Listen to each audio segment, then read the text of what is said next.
Hi friends, ఎలా ఉన్నారు? Welcome to Ramyaraj DP channel. ముందుగా మన ఛానల్ని చూస్తున్నట్లయితే ప్లీజ్ లైక్ చేసి సబ్స్క్రైబ్ చేసి పక్కనే ఉన్న గంట సింబల్ని క్లిక్ చేసి ఆల్ అనే ఆప్షన్ క్లిక్ చేయగానే మేము పెట్టే ప్రతి నోటిఫికేషన్ ముందుగా మీకు వస్తుంది. ఈరోజు టాపిక్ కార్తీక పురాణము 28వ అధ్యాయం గురించి తెలుసుకుందాము. విష్ణు సుదర్శన చక్ర మహిమ. జనక మహారాజా, వింటివా దుర్వాసుని అవస్థలు? తాను ఎంతటి కోపవంతుడైనను వెనుక ముందు ఆలోచింపక ఒక మహాభక్తుని శుద్ధిని శంకించినాడు కనుకనే అట్టి ప్రాయసముల పాలైనాడు.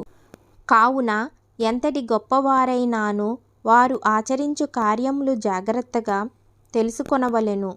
అటుల దుర్వాసుడు శ్రీమన్నారాయణుని కడసెలవు పొంది తనను వెన్నంటి తరుముచున్న విష్ణుచక్రాన్ని చూచి భయపడుచు తిరిగి మళ్ళీ భూలోకానికి వచ్చి అంబరీషుణ్ణి కడగేగి, అంబరీష, ధర్మపాలక, నా తప్పు క్షమించి నన్ను రక్షింపుము.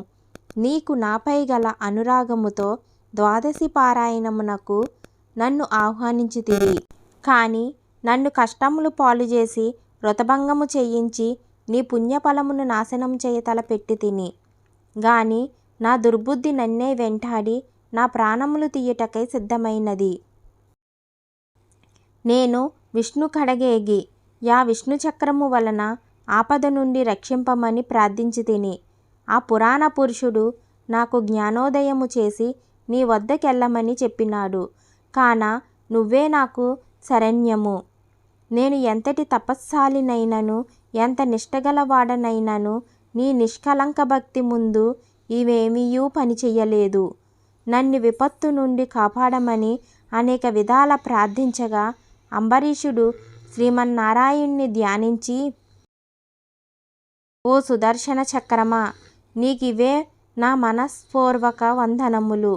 ఈ దుర్వాస మహాముని తెలిసియో తెలియకయో తొందరపాటుగా ఈ కష్టమును కొని తెచ్చుకొనెను. అయినను ఇతడు బ్రాహ్మణుడు కాన ఇతనిని చంపవలదు. ఒకవేళ నీ కర్తవ్యమును నిర్వహింపతలచితివేని ముందు నన్ను చంపి తర్వాత ఈ దుర్వాసుణ్ణి చంపుము. నీవు శ్రీమన్నారాయణుని ఆయుధానివి. నేను ఆ శ్రీమన్నారాయణుని భక్తుడను. నాకు శ్రీమన్నారాయణుడు ఇలవేల్పు దైవము.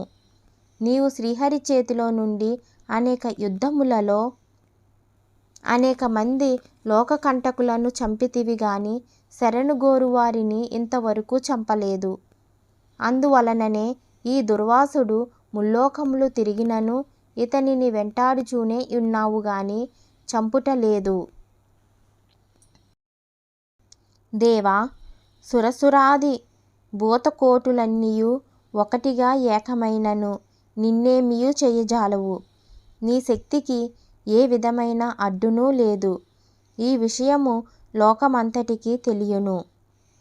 అయినను మునిపుంగవునికి ఏ అపాయము కలగకుండా రక్షింపుమని ప్రార్థించుచున్నాను.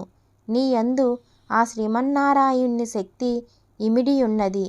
నిన్ను వేడుకొనుచున్నాను. నన్నును శరణు వేడిన ఈ దుర్వాసుణ్ణి రక్షింపుము అని అనేక విధముల స్తుతించుట వలన అతి రౌద్రాకారముతో నిప్పులు కక్కుచున్న విష్ణుచక్రాయుధము అంబరీషుని ప్రార్థనలకు శాంతించి, ఓ భక్తగేశ్వర అంబరీష, నీ భక్తిని పరీక్షించుట కిట్లు చేసితిని గాని వేరుగాదు. అత్యంత దుర్మార్గులు మహాపరాక్రమవంతులైన మధుకైటభులను దేవతలందరూ ఏకమై కూడా చంపజాలని మూర్ఖులను నేను ధనుమాడుట నీవెరుగుదువు కదా. ఈ లోకంలో దుష్టశిక్షణ శిష్టరక్షణకై శ్రీహరి నన్ను వినియోగించి ముల్లోకములందు ధర్మమును స్థాపించుచుండును. ఇది ఎల్లరకు తెలిసిన విషయమే.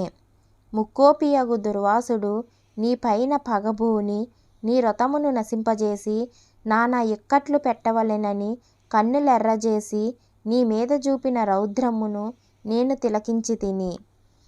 నిరపరాధియగు నిన్ను రక్షించి ఈ ముని గర్వమణచవలెనని తరుముచున్నాను. ఇతడు కూడా సామాన్యుడు కాడు. ఇతడు రుద్రాంశ సంభూతుడు, బ్రహ్మ తేజస్సు గలవాడు, మహాతపస్శాలి. రుద్రతేజము భూలోకవాసులనందరును చంపగలదు గాని శక్తిలో నాకంటే ఎక్కువేమియూ గాదు. సృష్టికర్తయగు బ్రహ్మ తేజస్సు కంటేను కైలాసవతియగు మహేశ్వరుణ్ణి తేజశక్తి కంటేను ఎక్కువైన శ్రీహరి తేజస్సుతో నిండియున్న నాతో రుద్రతేజస్సు గల దుర్వాసుడు గాని క్షత్రియ తేజస్సు గల నీవు గాని తులతూగరు, నన్నెదుర్కొన జాలరు. తన కన్నా ఎదుటివాడు బలవంతుడై ఉన్నప్పుడు అతనితో సంధి చేసుకొనుట ఉత్తమము. ఈ నీతిని ఆచరించువారలు ఎటువంటి విపత్తుల నుండి అయినను తప్పించుకొనగలరు. ఇంతవరకు జరిగినదంతయు విస్మరించి శరణార్థియై వచ్చిన ఆ దుర్వాసుణ్ణి గౌరవించి నీ ధర్మము నీవు నిర్వర్తింపుమని చక్రాయుధము పలికెను. అంబరీషుడా, పలుకుల ఆలకించి నేను దేవ, గో బ్రాహ్మణాదులయందును స్త్రీలయందును గౌరవము కలవాడను. నా రాజ్యంలో సర్వజనులు సుఖముగా నుండవలెననియే నా అభిలాష. కాన శరణుగోరిన ఈ దుర్వాసుణ్ణి నన్ను కరుణించి రక్షింపుము. వేల కొలది అగ్నిదేవతలు, కోట్ల కొలది సూర్యమండలములు ఏకమైనను నీ శక్తికి తేజస్సుకు సాటిరావు. నీవు అట్టి తేజోరాశివి. మహావిష్ణువు లోకనిందితులపై, లోకకంటకులపై, దేవ, గో బ్రాహ్మణ హింసపరులపై నన్ను ఉపయోగించి వారిని శిక్షించి తన కుక్షియందున్న 14 లోకములను కంటికి రెప్పవలె కాపాడుచున్నాడు. కాన నీకివే నా మనఃపూర్వక నమస్కృతులు అని పలికి చక్రాయుధము పాదములపై పడెను. అంతట సుదర్శన చక్రము అంబరీషుని లేవదీసి గాఢలింగన మొనర్చి, అంబరీష, నీ నిష్కళంక భక్తికి మెచ్చితిని. విష్ణు స్తోత్రము 3 కాలములయందు నెవరో పఠింతురో, ఎవరు దానాధర్మములతో పుణ్యఫలమును వృద్ధి చేసుకుందురో, ఎవరు పరులను హింసించక, పరధనములను ఆశపడక, పరస్త్రీలను చెరబెట్టిక, గోహత్య, బ్రాహ్మణ హత్య, శిశు హత్యాది మహాపాతకములు చెయ్యకుందురో, అట్టి వారి కష్టములు నశించి ఇహమందును పరమందును సర్వ సౌఖ్యములతో తులతూగుదురు. కాన నిన్ను దుర్వాసుణ్ణి రక్షించుచున్నాను. నీ ద్వాదశివ్రత ప్రభావము చాలా గొప్పది. నీ పుణ్యఫలము ముందు ఈ మునిపుంగవుని తపశ్శక్తి పనిచెయ్యలేదు అని చెప్పి అతన్ని ఆశీర్వదించి అదృశ్యమయ్యెను. ఇట్లు స్కాంద పురాణాంతర్గత వశిష్ఠ ప్రోక్త కార్తీక మహోత్సవమందలి 27వ అధ్యాయము 28వ రోజు పారాయణము సమాప్తము. ఈ వీడియో కనుక మీకు నచ్చినట్లయితే ప్లీజ్ షేర్ చేసి కామెంట్ చేయండి ఫ్రెండ్స్. అలాగే ఇంకా ఎవరైనా మన ఛానల్ని సబ్స్క్రైబ్ చేసుకోకపోతే ప్లీజ్ సబ్స్క్రైబ్ చేసుకోండి. Thanks for watching friends.